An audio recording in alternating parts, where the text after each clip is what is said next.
Okay. So today's topic is Purnamadah state. We always chant the mantra Purnamadah Purnamidam Purnat Purnam Udashyate Purnasya Purnamadaya Purnameva Vashishyate. We chant it. I don't know how much of the meaning are we bringing out from within while chanting this mantra. Uh, it's a very difficult state to experience and then uh, let alone even understand it. Because the problem is the Purnamada state is a state of total contentment, total completion. Uh, Even the Advait does not come close to it. The Advait state is also full of acceptance that Dvait exists. Dvait is there. The duality is there. And this state is a non-dual state. So even to describe the Advait state, you have to use the Dvait, the word finite. And I can understand the problem is because people who coined this word, they had to take into consideration of the people who are living and existing and thinking and eating and breathing in this Dvait state. So for them to understand, at least in theoretical sense, that it is not this. And that makes it a very unique state. So the state is the same, whether it's, we call it Advait or Purnamada state, but the Purna is the final state of completion, where there is no indication of Dvait. So I would say the Purnamada state goes beyond the Advait state, maybe a few degrees more. But this is the state where we don't count degrees. So it's really a very unique state that only can be experienced. And it cannot be really described. It cannot be talked about. It cannot be, so it's really, it makes it very, very difficult for Purnamada state. Purna is complete, is totality, where everything is included in it, whether it's the universe or the multiple universes, or whatever is visible, whether it's human beings or planets or galaxies, everything is included. Everything can be seen, touched, smelled, heard.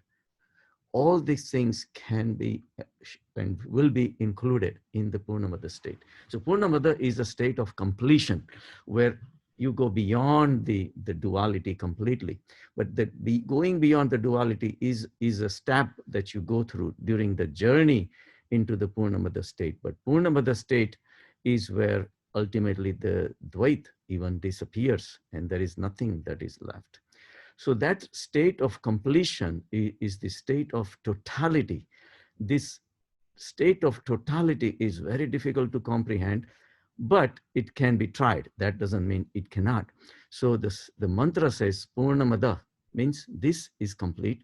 Purnamidam, that is complete. Purnamada, Purnamidam, Purnat, Purnam Udashyate. What arises out of Purna can be only Purna. It's like a mango tree grows, the fruits will be always mangoes. It cannot produce apples. So if whatever is produced from the infinite has to be infinite also, maybe in a different form. So you cannot say that it's like ocean waves. Waves carry the ocean up, and waves that has their own shape and size and height and all the discriminative features, but it still is the ocean. So the mantra is trying to say, says Purnamada, this is Purna, Purnamidam, that is also Purna. Purnat, Purnam, Udashyate. Purna only gives rise to Purna. So whatever is coming out will be also infinite if it is coming out of the infinite itself. So, and yet we realize that we are stuck with this dualistic world that we see in front of us. What do you do about it? How do you explain that? And that's where the problem comes in. You know, that the infinite state is only a state of existence from which the whole world can be visualized only if you really go within. Other than this complete state, Purnamada state, everything else is incomplete. At least whatever is visible as it is incomplete. But the shlok gives us a comfort that no, even though it looks incomplete, it is complete. Now that is not a question of arguments or discussions or anything. It's only a matter of experiencing. So the shlok does a favor to us by giving us the assurance that whatever you think is incomplete is also complete. If you really look at it, the whole sansar is running, running, running, running all the time. And why is it running? The race is there to become complete. Only the incomplete will want to become complete. And that's why the running is there. And all our thoughts, we sit in a meditation, right? We have so many thoughts. What are all these thoughts about? Thoughts are all unfinished desires, that we want to do this, we want to do this, we have not finished this, we have these projections, whatever. So that all these thoughts arise are these symptoms.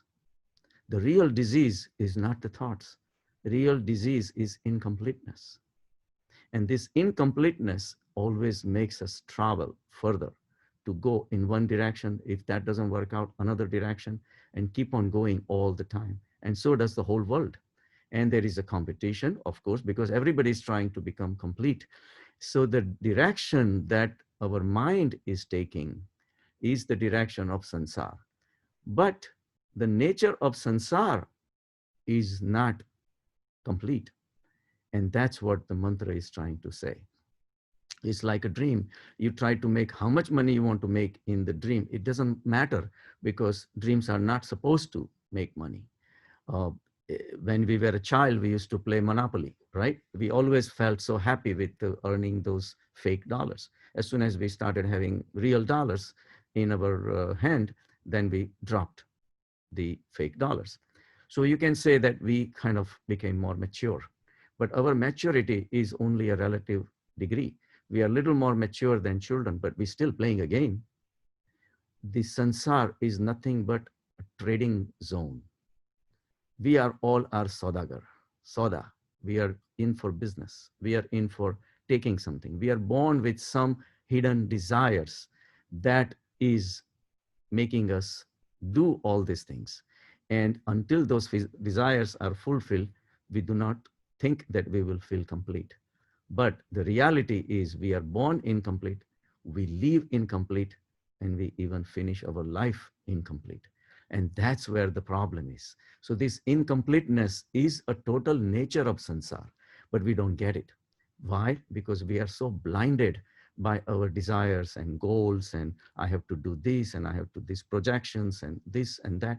All these things makes us keep on running and running and running. If we never try to analyze this whole life, that sansar is nothing but a collection of incompletes.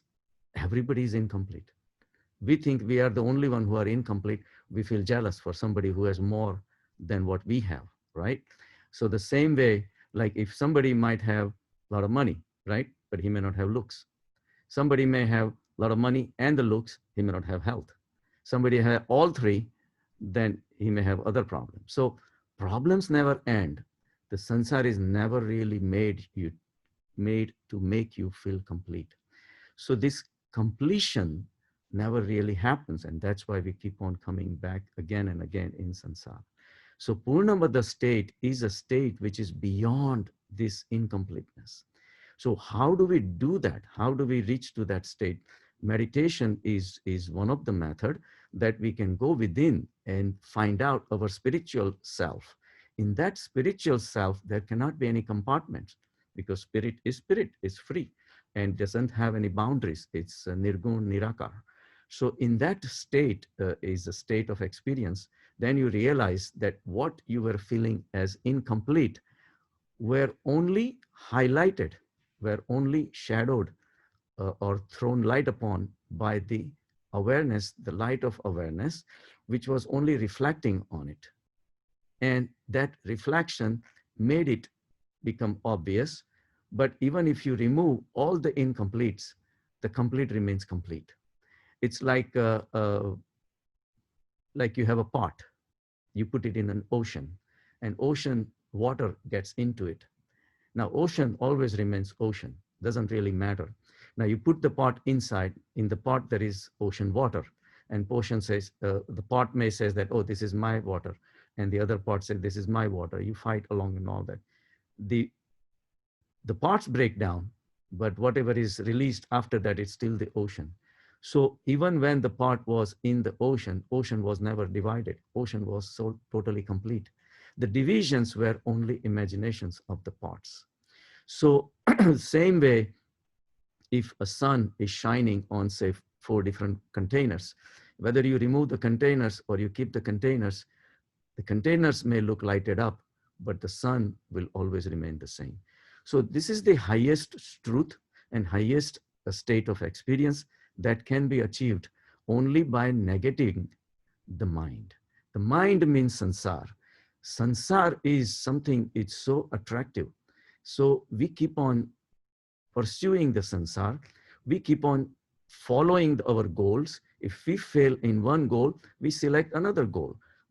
If we are not successful in the fake dollar bills in Monopoly, we try the real dollar bills, but we still keep playing the game where something is traded, whether you call marriages, whether you call love, no matter how much beautiful names we give, but it's ultimately a trading zone where something is exchanged in exchange of something else.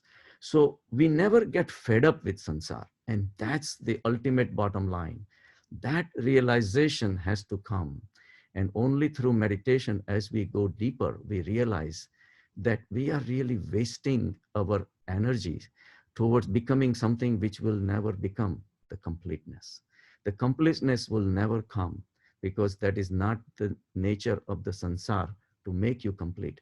It's like a mirage. You keep running after the mirage. You're never going to get water out of the mirage. That is the wisdom. That wisdom is the Vivek Buddhi that can make you rise higher into that state. The another way of, so that's through meditation. Another way of looking at it is a philosophical discussion. Say, okay, if sansar is incomplete, that means every single person must be incomplete. And they are, whether we understand it or not, whether we know it or not, but everybody is in a state of incompleteness. And that's why everybody is running. Sansar means shansharana. Sansharana means motion. This motion is happening because everybody feels that they are incomplete. So now, so sansar is basically collection of incompletes. So what difference does it make whether you are incomplete in one sense and another person is incomplete in another sense? So incompleteness is pandemic. Incompleteness is universal. So if incompleteness is universal, what's the point in comparing ourselves with anybody else? So automatically you start looking at the sansar in a different way, that, okay, it's everybody is incomplete. So the first thing that happens, if you make any mistakes, you forgive yourself that, okay, it's incomplete. If I was a perfect person, or I would have been God, but I'm not. So as a human being, imperfections are totally acceptable. Not that you keep repeating or anything, but at least you do not start feeling guilty of your incompleteness. And the another thing that happens is others' incompleteness also do not bother you so much. Just the way you are incomplete, they are also liable to make mistakes. So forgiveness also starts. And then little by little, it's like building up these pixels one at a time, the total picture kind of start arising that everybody is the same. There is no superiority complex. There is no inferiority complex. And what is the point in running after these goals, which is still gonna keep me incomplete? Of course, your day-to-day needs, everything is necessary, but you don't have to be greedy. You don't have to play the games. You don't have to cheat. You don't have to go any kind of unethical routes, things like that. So your life starts becoming peaceful. Respect for everyone starts coming up. And you know what? Before you know, study of the finite, little by little, is taking you towards the infinite. Because only at the infinite level, everybody is the same. It's like a mother. How is she going to differentiate between her kids? Whether somebody is tall or short, handsome or ugly, disabled or fully capable, how does it matter to mother's love? So again, seeing the similarities in throughout the sansar, it points to one thing: the sansar is a den of incompletes, and it's fine. You can make a party out of being incomplete party. So celebrate, because everybody is incomplete, and it's okay. So acceptance of your own incompleteness brings the peace in your mind. So this is another way of looking at it. Both the things can be studied and pursued simultaneously, but little by little, we go through this analytical process, and then ultimately our mind starts calming down, because mind means thoughts, thoughts means desires. All this desire starts waning, and you realize just the existence. You're on this earth, on this beautiful life itself can be so enjoyable. And then joy starts coming from within, because that's the nature of the Purnamadah state. Purnamadah is the state of completeness. So Purnamadah, Purnamidam, Purnam Udashyate, Purnasya Purnam Adaya, Purnameva Vashishyate. Even if you try to take something out of it, the Purna remains Purna, because Purna cannot be divided. It's like trying to cut the air with a sword. You can't cut the air. There is nothing to cut. So our our concept of infinity is very difficult to get into. So the only way, Rishi said, that you can understand is by experiencing the infinite state. And that's the state of samadhi. That's the state of thoughtless state. That's where you experience then no diagrams will come in handy. No finite, no explanations based on your finite existence will come in handy. That, yeah, you think that you can cut it in, you can divide it. You cannot divide the infinite, because infinite, even if you make a division that you think that you're making divisions, both the divisions will also remain infinite. And since you cannot have two infinite, one infinite is everything. So again, you're going back to the same then. By putting the pot, you did not really divide the ocean. Only it was the imagination of the pot that I am holding on to this. So same way, the consciousness, which is all the way around, Ishavasya Upanishad says, God permeates, penetrates, envelops, and wraps around everything that is moving and unmoving in this universe. Just the enormity of the infinite state, it can really throw you off. So it's only a matter of experience that it can come. So how we go through our life, this is what we do through Tummo meditation, which go through each chakra. And as we pay attention to the chakras do get activated. So it's like almost like raising your kundalini. And the kundalini yoga is basically going through the chakras. And these chakras get activated. Each chakra has its own function. And as we connect to the various aspects of the life, our inner analytical skill and observation skill and the awareness starts rising. And ultimately, awareness takes a form of itself. It's formless, of course, but it becomes a reality. When the awareness becomes the reality, then all the life that you have lived in that incomplete state becomes fake. Because there cannot be two truths. So it becomes like a play. At the same time, it's there, it's like a dream, it's there, but it's not real, that kind of thing. But you live in a new state of Purnamadah, which is the completeness. And this is where the joy of contentment penetrates through your psyche. And then you still live in the world, you still do with whatever needs to be done, your duties and all that, but you're not running after the goals. You're not getting upset if you don't achieve something. Everything is fine. Everybody, and including yourself, are pardonable. So joy and peace and everything filters into your life. And that's why this slok is to give you a comfort that there is a state which is beyond your suffering, because incompleteness state is the state of suffering, where there is competition, there is trading, and there is hatred, and there is greed, and all these things. So we'll go through the Tummo, and each step we'll realize how our journey goes from the basic chakra to the higher chakra. Okay, again, we'll go first finger and the thumb and Vajrasan, and As you know, we'll take a deep breath, we'll push it hard down, raising the rectal muscles and imagining a fire. So that generates the energy. This energy is almost stimulating the kundalini Shakti. And this Shakti, once it is irritated, stimulated, it starts rising, and that's what will follow. Take a deep breath. We'll do the Muladhara chakra.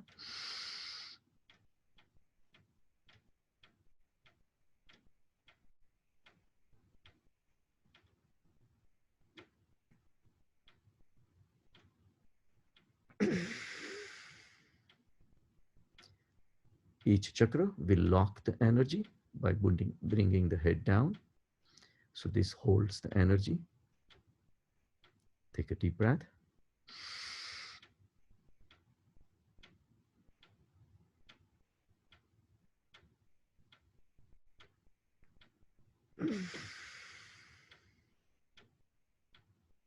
And relax.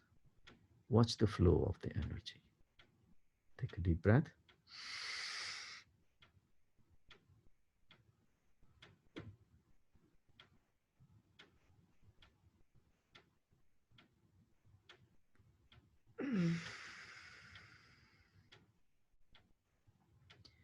And relax.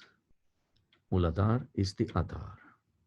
This is where you connect with the earth elements and the other elements of the nature, which gives rise to your existence, and they support you throughout your life. Then we go to Swadhisthana, 4 fingers below the navel. Take a deep breath.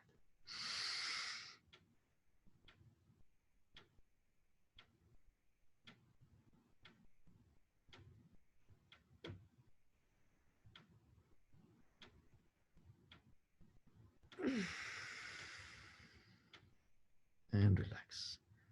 Lift the head up, release the lock, and watch the release of the energy. Each chakra, we imagine the fire.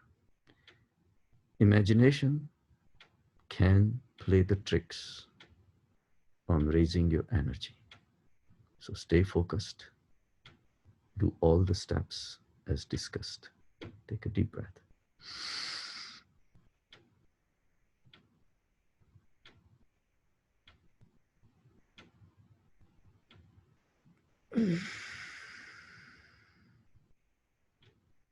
And relax. Release the energy. The heat, imagined even with the chakra and its functions, stimulates the energy to rise higher. Deep breath.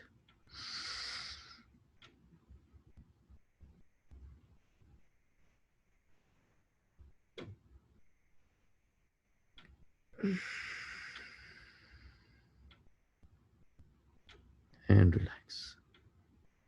Swadhisthana is the expansion of the energy being utilized towards the sansar to achieve the goals that you came in with.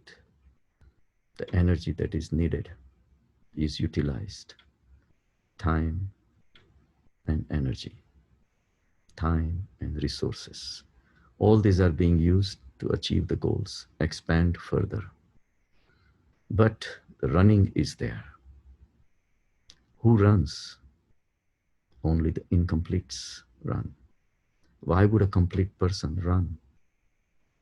Running is done to expect the pleasure and happiness at the end. But we never realize who wants to be happy. Only the unhappy people want to be happy. If you were happy, why would you want to be happy? You are already happy. So the sansar is a sign, it's a manifestation, it's a symptom of the underlying disease. The underlying disease is incompleteness. We just don't know how to become complete. And that's why we are running, but in a wrong direction. Take a deep breath.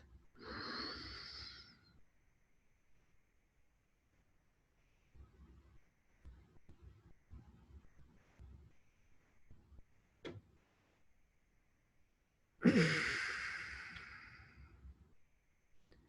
relax. The incompleteness is hidden in our mind because our belief in the body is so strong that through the body we try to achieve our goals. Mind only utilizes the body. Mind is the controller. Mind does not know anything else beyond itself. And that's why it keeps on running. Just like you will keep on running to get the water out of the mirage. It's your thirst which making you see the illusions. We rise to Manipur between the rib cage. Take a deep breath.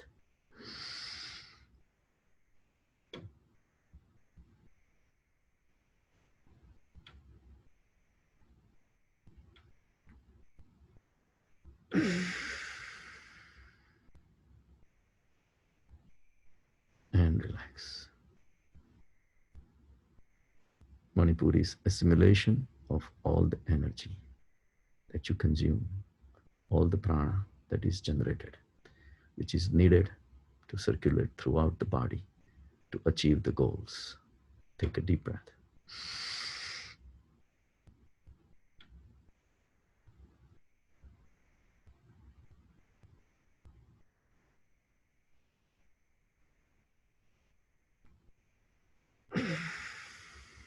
Hold it as long as you can. Do not forget to contract the rectal muscles, very important. That locks the energy and generates the heat. And imagine the fire, very important. Again.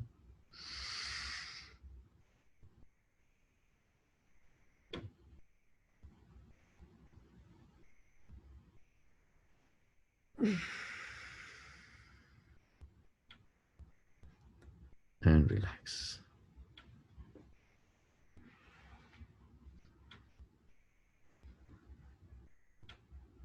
Watch the energy, watch the vigor, watch the freshness in the body. Rising higher towards the Sahasrara chakra. We come to Anahat. Anahat, where we set the connections. We become congenial, philanthropic.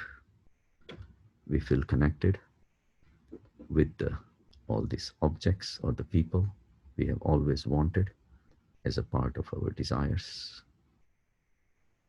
But Anahat is an important transformation where you yourself become less important than your children, than your spouse, than your parents.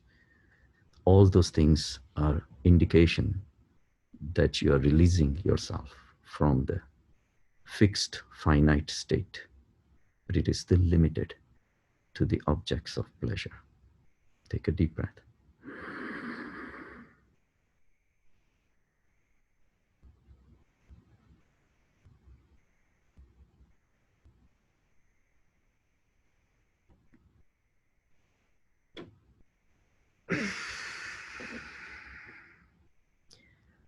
Fire is rising to the chest level, and the body is burning, heat is being generated. The whole energy is rising gradually from one chakra to the next. Deep breath.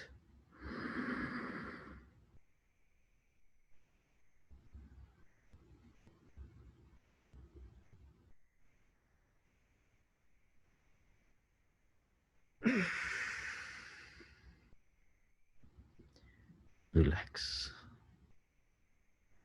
You are expanding beyond your own body. Other people, other objects, other relatives, they are becoming also important for you. Your inner consciousness is seeing beyond your own self. Last one, take a deep breath.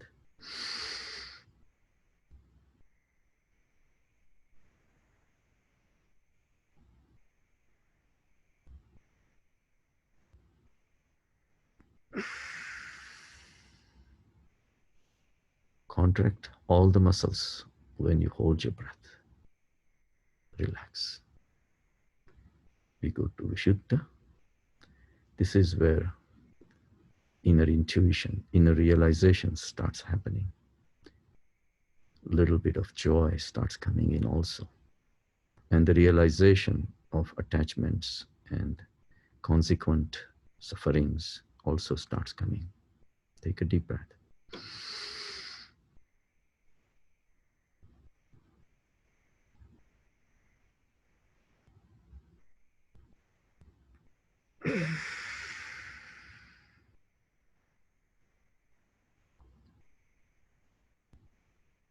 The cleansing is happening, and the help is coming from the pure divine consciousness. This is your first touch with the consciousness, which is the reality, unchangeable, permanent, omnipotent, omnipresent, vast, primordial consciousness, which you are not aware of it. This you can consider the outer edge of the consciousness in your psyche. Take a deep breath.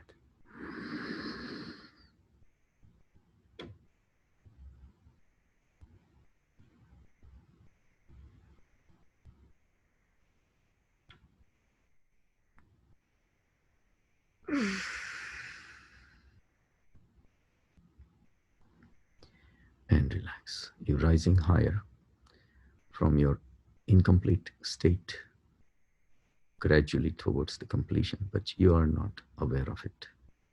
All you have is a signal that came from just some unknown entity, which you will never know. Take a deep breath.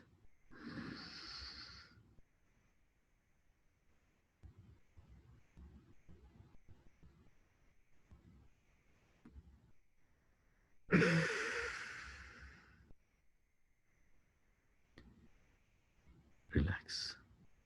So the awareness is becoming more powerful, and now it is aware of the running, of the sufferings, of the possibility of going beyond. This awareness is bringing you some message, cosmic message. We rise to Agnya Chakra between the eyebrows.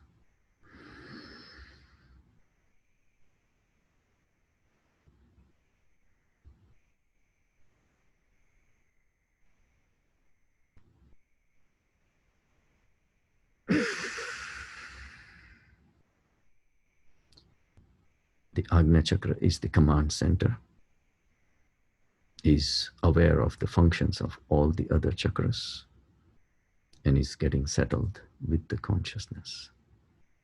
Consciousness is becoming your friend, little by little, and you find something meaningful in it.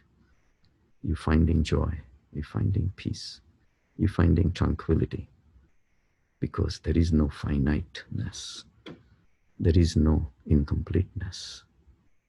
You have found a new friend, which is bringing you the treasures of beyond. Take a deep breath.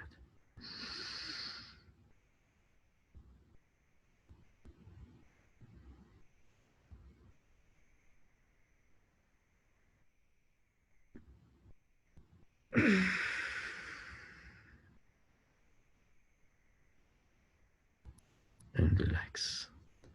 The fire is up to the Agnya Chakra.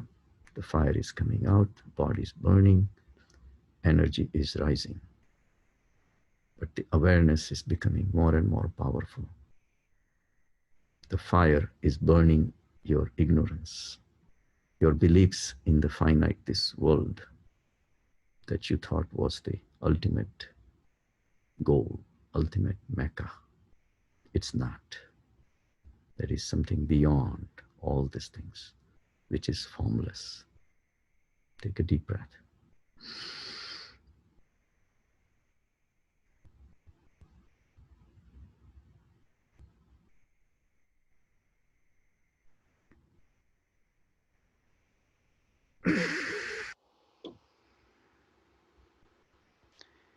Now, along with the awareness, the wisdom is also sinking in.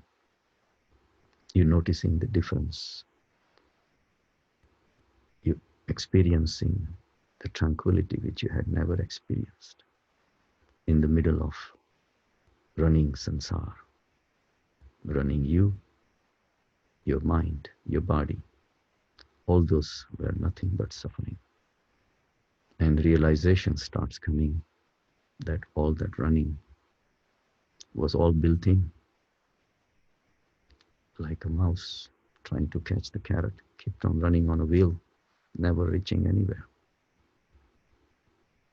Wisdom take you higher to connect with the higher self. We go to the Sahasrara chakra, which is not even part of the body. It's beyond the crown. Take a deep breath.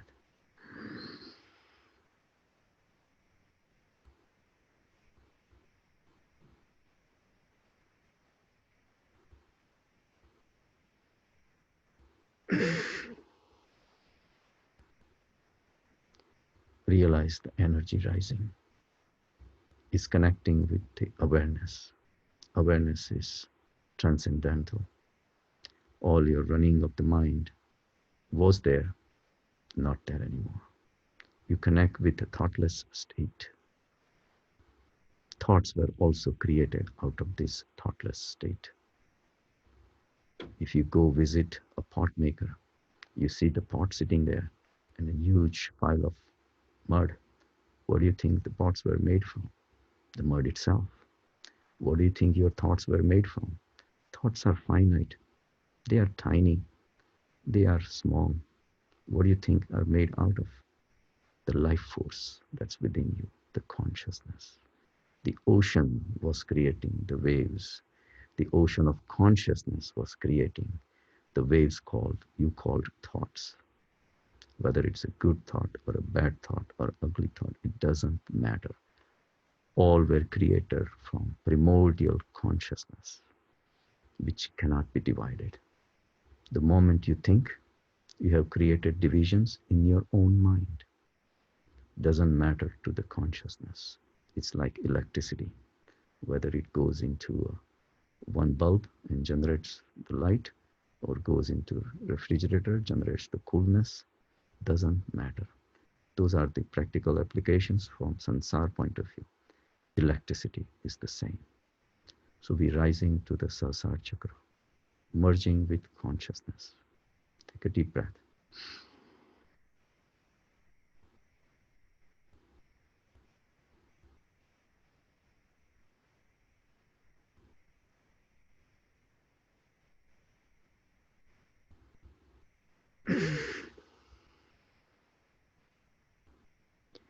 Sahasrara is the culmination of the unwinding of the snake, the kundalini. This rises higher and takes you to these infinite possibilities because it's omnipotent. It is primordial. It can take any shape, any size, any color. It's within everything. If you think of a rose that you smelled yesterday, it becomes the rose for you and stores in your mind. It's another form of energy, or dollar bills, or the beautiful sunrise that you saw. Everything is recreated in the mind with your consciousness, modifying itself for you. You are the one who are utilizing to modify it. You stop the modifications and it turns back into consciousness, unmodified consciousness. As Patanjali says, Yogas Chitta Vritti Nirodh. All the vrittis and vasanas are nothing but modifications of only one source, the life force, the consciousness. We are at Sahasrara, away from the body. Body is burnt. Take a deep breath.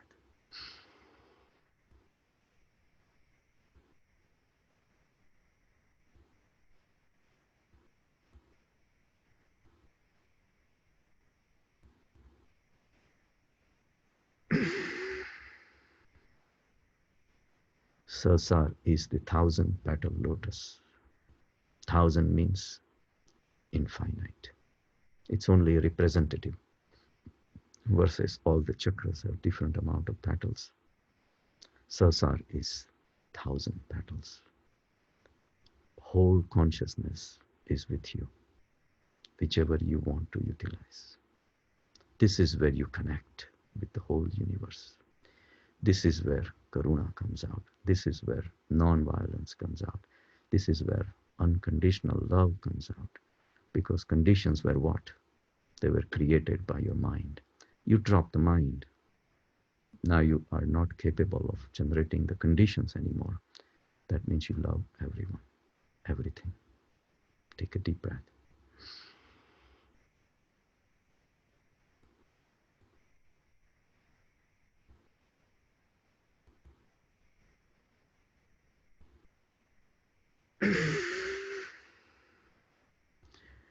And relax. You are at the peak of the experience, and you realize you have undivided, unmodified consciousness. So, what were those modifications? Nothing but also undivided consciousness. Purnamadah, Purnamidam, Purnat, Purnam Udashyate, Purnasya Purnamadaya, Purnameva Vashishyate. You made those divisions for your own convenience.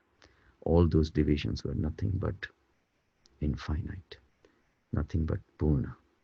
Realizing that, you realize there is no gain in this world, there is no loss in the world. There is nothing like inside the body, outside the body. There is nothing like number one, number two, or last. Doesn't matter. All those business, saudagar, that's what you were. You left those businesses. Now you're happy for no reason. Now you feel complete because you are complete. And now you don't have to run because you're already complete. Only the incompletes run. Only the unhappy people want to become happy. So realize this state within, it is real. And thank God for our rishis. They give you this in this beautiful slok. Purnamada state. It is the ultimate experience.